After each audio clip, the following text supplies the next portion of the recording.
महानगरपालिका प्रभाग क्रमांक 15 मधून विकास आघाडीच्या उमेदवारांच्या प्रचाराचा भव्य शुभारंभ आज राजारामपुरी परिसरात उत्साहात पार पडला।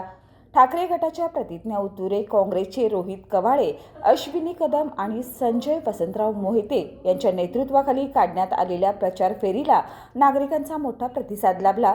काँग्रेसचे नेते मालोजीराजे छत्रपती आणि शिवसेना ठाकरे गटाचे उपनेते संजय पवार यांच्या हस्ते प्रचार कार्यक्रमाची औपचारिक सुरुवात करण्यात आली।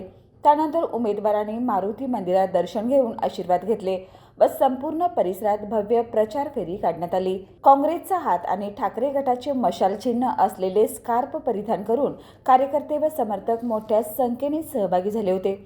पारंपरिक वाद्याच्या गजरात आणि घोषणाबाजीने परिसर दणाणून गेला। यावेळी बोलताना प्रतिज्ञा उतुरे म्हणाल्या, आजची नागरिकांची उपस्थितीच आमच्या विजयाची नांदी आहे। या विश्वासाच्या जोरावर निश्चितपणे यश मिळेल। या प्रचार फेरीत विकास आघाडीचे पदाधिकारी, कार्यकर्ते तसेच राजारामपुरीतील नागरिक मोठ्या संख्येने सहभागी झाले होते। एकजूट, उत्साह आणि जनसमर्थन यामुळे ही प्रचार फेरी विजयाच्या दिशेने निर्णायक ठरेल असा ठाम विश्वास यावेळी व्यक्त करण्यात आला।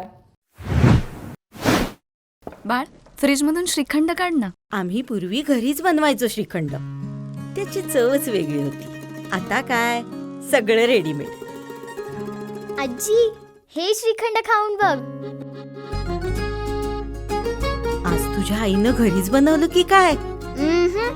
हे आहे गोकुळचं श्रीखंड। अगदी जिभेवर रेंगाळणार। जिभेवरच नाही तर मनावरही रेंगाळणार। गोकुळ श्रीखंड, मनावर रेंगाळणार।